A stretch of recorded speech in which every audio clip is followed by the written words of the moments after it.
মেয়েরা পরে খাটো পোশাক আর পুরুষরা পরছে টাকনুর নিচে দিয়ে যাইয়ে স্যান্ডেলের নায়ের দাঁড়িয়ে বার হয়ে চলে গেছে প্যান্ট। ঠিক কিনা? নিচে যত জ্বলছে উপরে তত খুলছে। গেঞ্জি একটা পরছে আর প্যান্ট, মুখ সমান সমান, দাঁড়ালি মুখ সমান সমান। যখনই বসে গেঞ্জিটা এইদিক টান খেয়ে চলে আসে, প্যান্টটা ওইদিক চলে যায়, ফাঁসাইতে 1 বিঘেত বার হয়ে যায়। মার সামনে, বুনির সামনে, বাপের সামনে, ভাইয়ের সামনে, মেয়ের সামনে এইরকম প্যান্ট ফুরে বসে রয়েছে, পিছন দিয়ে শিয়ের মিয়ের যা আছে সব দেয়া যাচ্ছে। লজ্জা করে না? ভূমি আসে না? তুই কেমন মানুষ, কেমন বাপ, যুবতী মেয়ের সামনে নাবির নিচে লুঙ্গি পরিয়ে একেবারে বুড়ি ভাষায় দিয়ে দাঁড়ায় রয়েছে। শরীরের সমস্ত লোম আলাদা আলাদা স্থানে, আলাদা আলাদা নাম, আলাদা সম্মান। এই একই চুল, মাথায় থাকলি চুল, একটু নিচে আসলি বুরু, এখানে আসলি মোষ, মুখে আসলি দাড়ি, বুকে আসলি ক্যাশ, বগলে গেলি বগল, নিচে গেলি অন্য নাম। কথাক্ষণ ঠিক না? চুল কয়টা খুলে দিয়ে ঘুরি, কোনোদিন লজ্জা করে না। দাড়িগুলো রাখতে পারলে আরও সম্মান বেশি হয়। মোষ কয়টা কাটতে পারলে তার ভিতরে গুরুগুলো সুন্দরভাবে থাকলে কত সুন্দর। বুকের ক্যাশ দেখালেও লজ্জা হয় না। নাভির নিচের পশমগুলোকে আল্লাহ তাআলা লজ্জার পশম বানাইছে। এটা নাভির নিচেরটা ঢাকা থাকবে এবং তার সময় মতো কেটে ফেলতে হবে। আর নাভির নিচে লুঙ্গি নামাই দিয়ে সেই লজ্জার লোমগুলো মেয়ের সামনে, শাউরির সামনে, বুনির সামনে, মার সামনে পেট বসাই দিয়ে ঘুরিয়ে বেড়ায়।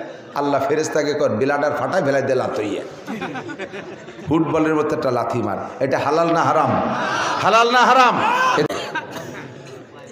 আমাকে এলাকা, আমাকে ইউনিয়নে একবার মুরগি চুরি শুরু হয়েছে, দমসা বেগে প্রত্যেক বাড়ি। আর আমার বাড়ি মুরগি সব দিন বেশি। নতুন বাড়ি যে 100 মুরগি একখান করে, দেশি মুরগি, পাবলিক মুরগি। এক রাত্রি নেছে 60টা, আর এক রাত্রি নেছে 10টা, লাস্টে যে কটা ছিল পুরো 100 মুরগি সব নিয়ে গেছে। দুঃখের জ্বালায় বাসি না। বড় বড় মুরগি, এত বড় একটা মোরগ পাকিস্তানি, সে আজান দিলে 3 কিলোমিটার দূরিতে শোনা যায় শেষ রাত্রে। এত বড় গলা আলা মুরগি, মোরগ, এ সব নিয়ে গেছে। মনটা খুব খারাপ। সপ্তাহখানিক পরে চোর ধরা পড়ছে। চোররে তো জোড়া বাইট বার হয়েছে, পিটেই টিটেই। আমিও সে চোররে দেখতে গেছি। ওরে জিজ্ঞেস করছে, তুই সব বাড়িতে নিলি, তো হুজুরির বাড়িতে নিলি কে? কয় যে এইটা যে হুজুরির বাড়ি তা তো আমি জানি না। যাই যে ঘর ভরা কল করে মুরগি আর উস নাই, সেটা নিয়ে গেছে। তো নিস কীভাবে? কয় বস্তা ভরে। বস্তা ভরে নিলে মরি যায় না? কয় হ্যাঁ, মরি গেলি তো মরি যায়, মরি গেলি তোর খাওয়া যায় না। তুই এত মুরগি নিয়ে কে নিস? কয় যে আমি খাই। এত মুরগি খাইস? কয় হ্যাঁ, আমি পোলট্রি খেতে পারি না, তো দেশি মুরগি ছাড়া খেতে পারি না। পোলট্রি মুরগি খাতে পারে না বলে দেশি মুরগি খাওয়া লাগে, তাইতে চুরিয়ে নিন। তো এত মুরগি বস্তা বেড়ে নিঃ শেষে মরি যায় না? কয় যে মরি গেলি তো হারাম হয়ে যায়, যেন বিলি ডাঙ্গার মধ্যে নিয়ে সবগুলো বিসমিল্লাহ আল্লাহু আকবারকে জবাই দেই। সুরা মুরগি বিসমিল্লাহ আল্লাহু আকবারকে জবাই দিলে হালাল হয়? হারামকে বিসমিল্লাহ কইয়া ব্যবহার করলে কাফের হয়ে যায়। হারাম ব্যবহার করার পরে আলহামদুলিল্লাহ কইলে ঈমান নষ্ট হয়ে যায়, কাফের হয়ে যায়। আল্লাহু আকবার। ও দোস্ত রে, কোনো এই হারামের শুরুতে বিসমিল্লাহ নাই, শেষে আলহামদুলিল্লাহ নাই। কথা কন, দাড়ি কাটা হারাম না হালাল? হালাল না হারাম? বিড়ি খাইলে যতক্ষণ খাবেন ততক্ষণ গুনাহ, তারপরে গুনাহ নাই। মদ খাইলে মদের ক্রিয়া যতক্ষণ থাকবে ততক্ষণ গুনাহ, তারপরে গুনাহ নাই। জিনা করলে যতক্ষণ জিনা করবেন, জিনার থেকে সরে আসার পরে আর ওই সময় ওই ব্যাপারে গুনাহ তখন আর লেখা হয় না। আল্লাহু আকবার। চুরি করলে যতক্ষণ চুরি করছেন, চুরি করা মাল ব্যবহার করা পর্যন্ত গুনাহ, তারপরে আর গুনাহ থাকে না। একটা গুনাহ রানিং গুনাহ, অবিরাম গুনাহ। আমার দিক একটা গুনাহ রানিং গুনাহ, অবিরাম গুনাহ, সদকায়ে জারিয়ার মতো। সেইটা হলো দাড়ি কাটার গুনাহ। মুখে যদি 1000 দাড়ি থাকে, সম্পূর্ণ দাড়ি কেটে ফেলানোর নিয়ত করে যখন বেলেট বসাইছেন, প্রত্যেক এক একটা দাড়িতে এক একটা কবিরা গুনাহ, এক একটা দাড়িতে এক একটা কবিরা গুনাহ। 7000 বছর করে জাহান্নাম, 7000 বছর করে জাহান্নাম। আপনার মুখে যদি 1000 দাড়ি থাকে, 1000-এর 7000 দিয়ে গুড় দেন, 7 লক্ষ বছর হবে। 7 লক্ষ বছর জাহান্নাম ইনকাম করেছেন মাত্র 2 মিনিটের ভিতরে মুখের সম্পূর্ণ দাড়ি চাইছে ফেলাই দিয়া। আল্লাহু আকবার। এই মুখের এক একটা দাড়িতে আপনাকে 7000 বছর করে জাহান্নামে পোড়া লাগবে। এবার যতক্ষণ পর্যন্ত তওবা না করবেন, যতক্ষণ পর্যন্ত তওবা কইরা দাড়ি রাখার সিদ্ধান্ত না নেবেন, অতক্ষণ পর্যন্ত এই মুখের 1000 দাড়ি কাটতে যে টাইমটা আপনি ব্যবহার করছেন, ধরে নেন 2 মিনিটের নাপিতে আপনার মুখের সম্পূর্ণ দাড়ি সেভ করে দিয়েছে। এখন থেকে নিয়া তওবা করে দাড়ি রাখার সিদ্ধান্ত নেওয়ার আগ পর্যন্ত প্রত্যেক 2 মিনিটে দাড়ি সংখ্যা পরিমাণ কবিরা গুনাহ আপনার আমলনামায় লেখা হইতে থাকবে। দাড়ি সংখ্যা পরিমাণ কবিরা গুনাহ আপনার আমলনামায় লেখা হইতে থাকবে। আপনি নামাজ পড়তেছেন, নামাজের সওয়াব নামাজে পাবেন। ওই নামাজ পড়তে যদি 10 মিনিট ব্যবহার করেন, 10 মিনিটের ভিতরে প্রত্যেক 2 মিনিটে দাড়ি সংখ্যা পরিমাণ কবিরা গুনাহ। বসে বসে কোরআন শরীফ তিলাওয়াত করছেন 2 ঘন্টা, ওই তিলাওয়াতের সওয়াব তিলাওয়াতে পাবেন। বাকি আপনার দাড়ি কাটার কারণে তিলাওয়াতের মধ্যে 2 মিনিট অন্তরে অন্তরে 1000 করে কবিরা গুনাহ। আপনি কাবা ঘর তওয়াফ করতেছেন, তওয়াফের ভিতরে 2 মিনিটে 1000 কবিরা গুনাহ। আপনি শবে কদরের ইবাদত করতেছেন, তার ভিতরে 2 মিনিটের ভিতরে 1000 কবিরা গুনাহ। আল্লাহ জিকির করতেছেন, তার ভিতরে প্রত্যেক 2 মিনিটে 1000 কবিরা গুনাহ। খানা খাইতেছেন, তার মধ্যে দাড়ি কাটার গুনাহ। ঘুমোই রইছেন, ঘুমের মধ্যে আপনার দাড়ি কাটার গুনাহ। ঘুমন্ত অবস্থায় তো কোনো গুনাহ লাগে না, কিন্তু দাড়ি কাটা মানুষের গুনাহ ঘুমের মধ্যে লেখা হইতে তালে থাকে। কাজেই দোস্ত, অন্য অন্য গুনার চাইতে এই গুনাহটা বড় বড় বিপজ্জনক গুনাহ। এটা হলো সদকা জারিয়ার মতো। কাজেই এখন থেকে তওবা করো। আল্লাহর নবী বলেন, তামুতুনা কামা তাহইয়াউন, দুনিয়ায় তোমার জীবন যাপন যেমন হবে, মরণটা তোমার তেমন হবে। অতহশারুনা কামা তামুতুন, যেমন তোমার মরণ হবে, হাসর হবে তোমার সেরকম। যেমন হবে মরণ, হাসর হবে তেমন। ভাই, আমি দাড়ি নিয়ে যদি বেঁচে থাকি, দাড়ি নিয়ে মরণ হবে, আর দাড়ি নিয়ে আমি কিয়ামতের ময়দানে উঠবো। ভালো করে মনে রাখেন, আল্লাহ পাক একবার লাস্ট ফিনিশিং মানুষকে ক্ষমা করার জন্য যত পদ্ধতি আছে সব আল্লাহ পাক অবলম্বন করবেন। বিসমিল্লাহ। গপ্পার নামের সাথে আত্মপ্রকাশ করছেন আল্লাহ তাআলা, মানুষকে মাফ করতেছেন, সালে সুতোয় কথায় কথায় মাফ করে দিচ্ছে। এক লোক তারে ডাকছে, এদিকে আসো, তোমার হিসাব দাও। ও লোক তো নিজের হিসাব নিজে জানে আমার কি আছে না আছে। ও সামনে এসে কয়, আল্লাহ আমার খাতা দেওয়ার দরকার নাই, তুমি যা করবা করি হইল, কিচ্ছু নাই। আমার তো মনে আছে আমি ঈদের নামাজও পড়ি, আব্বার জানাজার দিন আমি বাগানে দাঁড়ায় বিড়ি খাইছি। এরকম কিছু নেককার সন্তান আছে না? আল্লাহ,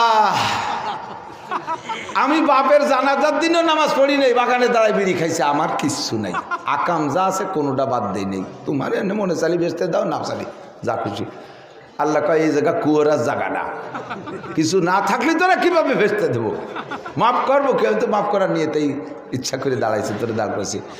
কিছুই যখন নাই, আল্লাহ পাক বেদার এটারে জাহান্নামে নিয়ে যা। ফেরেশতারা 10 করে টান দিয়ে পায়ে শিকল দিয়ে ফেলাইয়া টানতে টানতে জাহান্নামের দিকে নেবে। এর ভিতরে নবী পাক তার দিক তাকায় দেখবে, নবী আলাইহিস সালাম বাম পাশে। হুজুরও চাইতেছে আমার কলেমা পড়া মুসলমান, কলেমা পড়া মুসলমান, কোনো আমল নাই, এর কারণে দোজখে যাচ্ছে। দেখি কোনো সুরত পাওয়া যায় নাকি।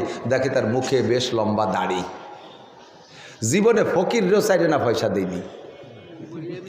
এই লোক এই দাড়ি কিভাবে, এর মুখের দাড়ি, এর মুখে দাড়ি দেখে হুজুর সুযোগ পেয়ে আল্লাহ আল্লাহকে যখন ডাক দিছে, আল্লাহ ফেরেশতা, দাঁড়া যাইস না, আমার দোস্ত ডাক দিল কেন, কি যেন পাইছে।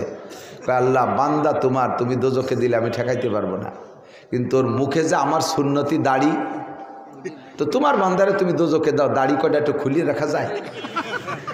আল্লাহ কয় না, দাড়ি তো খোলা যাবে না। কয় কেন, খুললে অসুবিধা কি, তুমি বললি তো খুলে ফেলবে। কয় না, তুমি মিথ্যেবাদী হয়ে যাবা। তুমি দুনিয়ায় হাদিস বলছো, যেভাবে তোমার জীবন হবে ওভাবে তোমার মরণ হবে, আর যেভাবে তোমার মরণ হবে ওভাবেই হাসর হবে। ও দাড়ি নিয়ে জীবনযাপন করছে, আর কাজেই এখন দাড়ি নিয়ে মরছে, এই কাজেই হাসরের মাঠে ওর মুখ থেকে দাড়ি খোলা যাবে না। নবী পাক সুযোগ পাইছে, আল্লাহ তাই যদি হয় তাহলে তোমার বান্দা তুমি যেখানে দেবা দিবা, আমার সুন্নতি দাড়ি যেন জাহান্নামের আগুনের মধ্যে না দেখি। আল্লাহর তো কথা, দাড়ির থেকে মুখ, মুখের থেকে দাড়ি আলাদা করবে না। সাথে সাথে আল্লাহ পাক বলবেন, এ ফেরেশতারা, এই শুধুমাত্র দাড়ির ওসিলায় বাদদিল সাইয়্যাতি হাসানাত, ওর জীবনের সমস্ত গুনাহগুলো নেকি দ্বারা পাল্টাই দাও। সব গুনাহ নেকি দিয়ে পাল্টাই দাও। রহমতে হক বাহানা মিডিয়াত, আল্লাহর রহমতে বাহানা খুঁজবে। দুইজনে ডেকে বলে, তোরা দুইজনে দিকে হিসাব দিয়ে যা। এই দুইজনে ডাইকে হিসাব নিয়ে দেয় যে ওকে আমল নামায় কিচ্ছু নাই, ওরকম 0 + 0 = 0, কিচ্ছু নেই। যা দূরে দোজখে যা। বলার সাথে সাথে একজন দৌড় মারছে দোজখে, আর একজন দাঁড়ায় রয়েছে, যায় না। যে দৌড় মারছে দোজখের দিকে, আল্লাহ ফেরেশতাকে ঠেকা ফিরে নিয়েছে। দোজখ কি শ্বশুর বাড়ি? কয়ার সাথে সাথে লাভ দিয়ে দৌড় দিয়েছ, জানিস দোজখে কি আছে? কয় যে আল্লাহ না, দেই নেই, তবে তো এখন বুঝতেছি যে দোজখে সব তাই আছে, তা বুঝে শুনে দৌড় দিলি কে? কয় আল্লাহ, দুনিয়ায় তোমার একটা হুকুমও পালন করি নেই, এই হাসরের মাঠে একটা হুকুম করছো, মনে মনে আশা যে দেখে এইটি পালন করলে, এই হুকুমটা মানলে তোমার একটু রহমত আর দয়া আমার পর আসতে পারে, এই জন্যই বলার সাথে সাথে দেরি করি নে দৌড় মারছি। আল্লাহ কায়া ফেরেশতারা, আমার বান্দা আমার রহমতের আশা করছে, এই আশায় তার সমস্ত গুনাহ নেকি দ্বারা পাল্টাই দাও। এ লোক তো বাইসে গেছে, এই কয়ে যেটা যাই নেই, যারে হুকুম করছে জাতি সে যাই নেই, সে কি কবে, এই গাইডিও দুনিয়ায় একটা কথা মানি নে, নামাজ ভর্তি করছে, রোজা রাখতে পেরেছি, কিছু করিস নি। আর এই জায়গায় এসে কলম দোজকে জাতি তাবে হয় দাঁড়ায় তুই যাস রে কে? কয় যে আল্লাহ তোমার রহমতের আশায় তাকায় রয়েছি, দেখি তুমি একবার বলছো যা, আর একবার বলো নাকি যে যাওয়া লাগবে না, সেই আশায় চাই রয়েছি। আল্লাহ কয় ফেরেশতারা আমার বান্দা রহমতের আশায় তাকায় আছে, যা ওরও সব গুনাহ মাফ করে দিলাম, ওর গুনাহগুলো নাকি। আল্লাহ পাক রব্বুল আলামিন এরকম বাহানা খুঁজবে, অনেক অনেক বাহানা খুঁজবে। তার ভিতরে দোস্ত আমার যুবকরা, দাড়ি রাখো, দাড়ির মধ্যে বরকত আছে। পুরুষের শান দাড়ি, নারীদের শান বড় চুল, কথা বলেন ঠিক না? পুরুষের সৌরভ দাড়ির ভিতরে, পুরুষের দাড়ি রাখলেই তারা পুরুষ বলে মনে হয়, দেখার একটা সৌন্দর্য আছে। আল্লাহু আকবার। আর নারীদের শান চুল। মহিলা, দিনদার মহিলা, স্বামী একজন অফিসার দাড়ি রাখে না। এখন মহিলা দিনদারির কারণে সদস্য বুঝলে সব বাংলা ভেস্ত যেটার পরছে দিনদার স্বামীরে বুঝাইছে যে দেখেন আপনি দাড়ি রাখেন, দাড়ি রাখেন। আসলে তো দাড়ির মধ্যে ভালো, দেখেন এই যে দাড়ি যাদের আছে আজ দেখেন কি সুন্দর স্প্রিং করে না ফোম, এই দাড়ি চকের মুখের সাথে লাগালে সেও কুচি হবে। আর দাড়ি কাটার পরে একদিন পরে যে আগা বেরোয়, সেই মুখ দিয়ে যে জায়গা ডলা দেবেন ঝুলি যাবে না, সিরিজ কাগজের মতো। স্ত্রী কোন কারণে মোটামুটি কইছে আপনি দাড়ি রাখেন, আর উনি অফিসার মানুষ দাড়ি রাখবে না, কয় যে দেখো তুমি আমার দাড়ি নিয়ে নাক গালাবা না, দাড়ি আমার ব্যাপার, আমি পুরুষ মানুষ, এটা আমার ব্যাপার, তুমি আমার দাড়ি নিয়ে করে মোটে নাক গালাবা না। আর ফার্দার কথা বলে বিপদ আছে। মহিলা থেমে গেছে, ঠিক আছে যার যার ব্যাপার তার কাছে, এ নিয়ে তোর নাক গালানো ঠিক না। উনি অফিসে চলে গেছে, মহিলা মাথায় শ্যাম্পু নিয়ে রেজার নিয়ে আয়নার সামনে যাইয়ে পুরো মাথা চাইছিয়ে টাক বানাইয়ে শস্য তেল মাইয়ে বিকেলবেলা উঠোনের মাঝখানে চেয়ার পাইতে গোসাই বসে রয়েছে। উনি অফিসে চাইছে দেয় যে রাগ মুখ দিয়ে তো বুঝতেছে, কিন্তু মাথায় চুল নাই। কি ব্যাপার তোমার চুল কো? তুমি চুল নিয়ে নাক গালাবা না, এটা আমার ব্যাপার। দাড়ি তোমার ব্যাপার, চুল আমার ব্যাপার। আমার চুল কাটছি রাখবো সেটা আমার ব্যাপার। একে ধাক্কায় সোজা কয় তওবা করলাম। পুরুষের মুখে দাড়ি কাটলে যত খারাপ দেওয়া যায়, মহিলার মাথা চাইছি ফেললি তাই 1000 গুণ খারাপ দেওয়া যায় না। তা কি বোর মতো মনে হয় নাকি, গণেশের মতো মনে হয়? কয় তওবা করলাম, আর জীবনে কোনোদিন দাড়ি কাটবো না। ও দোস্ত, দাড়ি রাখার ভিতরে সম্মান, দাড়ি না রাখার ভিতরে অসম্মান, ঠিক না? বড় ভাইয়ের বয়স 50, দাড়ি কাটি কুটি একেবারে ইয়াং যুবক, প্যান্ট শার্ট লাগাইয়া ইয়াং যুবক হয়েছে, বয়স 50। ছোটো ভাইয়ের বয়স 25, মাদ্রাসায় পড়ে হুজুর আলেম, এর গাল ভরে দাড়ি রাখছে। দুই ভাই একসাথে দোকানে যাবেন, দেখবেন দোকানদারের কাছে আচরণ কি পান। বড় ভাই রে ছোটো মনে করিয়ে দোকানদার ছেলেরা নেমে দাঁড়াও, ছোটরা নেমে দাঁড়াও। ছোট ভাইরে কাকা আপনি এখানে বসেন। চোখের সামনে দাঁড়াইয়া দাড়ি না থাকার কারণে বেইজ্জতির দোকানেতে নামাই দিয়েছে, আর দাড়ি থাকার কারণে দোকানদার নিজে চেয়ারেতে উঠিয়ে চেয়ারে বসতে দিয়েছে। দুনিয়ায় যেরকম সম্মানের পার্থক্য, আখেরাতে এরকম বেশ কম পাবেন। ইত্তাকিল মাহারেম, কথা লম্বা হয়ে যাচ্ছে, দিকটা কান বেশি বাড়বো না। যত হারাম আছে আজ থেকে ছেড়ে দেব। রোজা ছেড়ে দেওয়া হালাল না হারাম? রোজা না রাখা তো হালাল ফরজ, না রাখা হারাম। না রাখা, নামাজ পড়া ফরজ, না পড়া হারাম, ঠিক না? যত হারাম আছে ছেড়ে দাও। এই পোশাক পরনের পোশাকটা এদিক তাকান, এই টাকনু শুয়ে পোশাক পরা হারাম। হুজুর বলেন মানজারা এজারাহু বাতারা লাম ইয়ানজুরিল্লাহু ইলাইহি ইয়াওমাল কিয়ামা, যে ব্যক্তি টাকনু শুয়ে পোশাক পরবে কিয়ামতের ময়দানে আল্লাহ তাআলা তার দিকে ফিরে তাকাবে না। এটা হলো পুরুষের। আর নারীদের যদি টাকনু বেরোয় থাকে তাহলে ওই নারীর দিকে তাকাবে না। দেখেন কি পরিমাণ উল্টে গেছে। পশ্চিমেদের দেখেন, পশ্চিমে মেয়েদেরকে দেখেন, আর তাই বাংলাদেশেও চলে আসতেছে আল্লাহর ফজলে। মেয়েরা পরে খাটো পোশাক, আর পুরুষরা পরছে টাকনুর নিচে দিয়ে যাইয়ে স্যান্ডেলের নায়ের দাঁড়িয়ে বার হয়ে চলে গেছে প্যান্ট, ঠিক কিনা?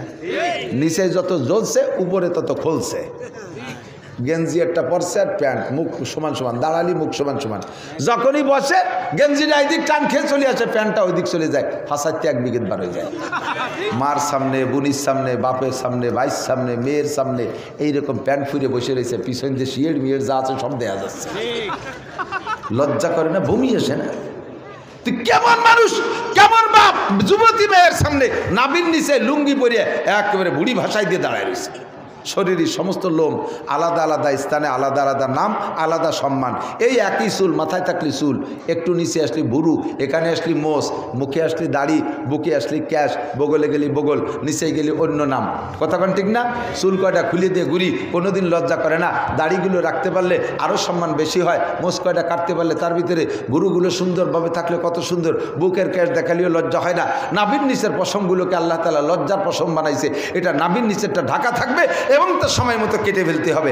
আর নাভির নিচে লুঙ্গি নামাই দিয়ে সেই লজ্জার লোমগুলো মেয়ের সামনে, শাউরির সামনে, বোনির সামনে, মার সামনে পেট বসাই দিয়ে ঘুরিয়ে বেড়ায়। আল্লাহ ফেরেশতাকে কর বিলাডার ফাটায় ফেলাই দে লাতইয়া, ফুটবলের মতো একটা লাথি মার। এটা হালাল না হারাম? হালাল না হারাম?